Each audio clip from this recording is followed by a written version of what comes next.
কখনো হার্ট আর ব্রেনের তীব্র যুদ্ধ টের পেয়েছেন? হার্ট বলছে মেনে নাও, কিন্তু ব্রেন বলছে আর কত মানবে।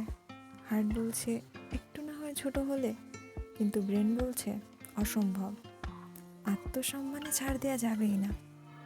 হার্ট বলছে ভুলে যাও, ব্রেন বলছে ভুলে ভুলেই কি জীবন যাবে। হার্ট সমঝোতা করতে চাইছে, কিন্তু ব্রেন লড়ে যাচ্ছে হার্টটার সাথে। খুব অসহায় লেগেছে তখন। হয়েছে এমন?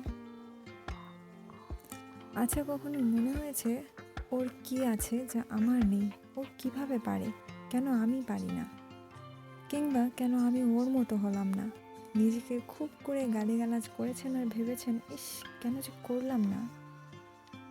আত্মবিশ্বাস ভেঙেছে, খুব ছোট হয়ে গেছে নিজের কাছে। হয়েছে এমন? মানদণ্ডের মাপকাঠিতে সস্তা গান শুনেছেন কখনো?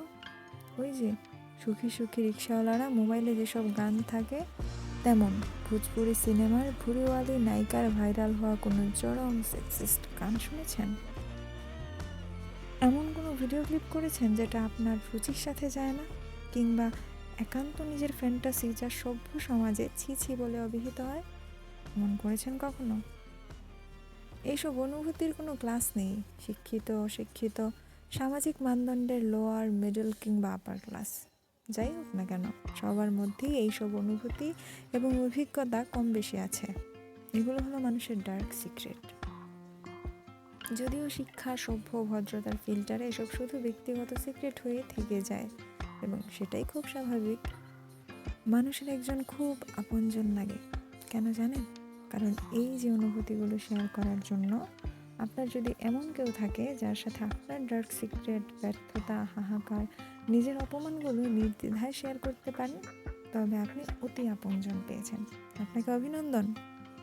আনন্দের, সাফল্যের, গর্বের, বিজয়ের, ভদ্র, সভ্য, পদোন্নতির ভাগ নেবার মানুষ যে কেউ হতে পারে, কিন্তু ডার্ক সিক্রেট জেনেও যে গ্রহণ করে, পাশে থাকে, ভালোবাসে, সে অতি আপনজন। দুর্মূল্যের বাজারে বহুজন মেলে, আপনজনও মিলে যায়, কিন্তু অতি আপনজন মেলে না। আছে আপনার অতি কিংবা খুব আপনজন?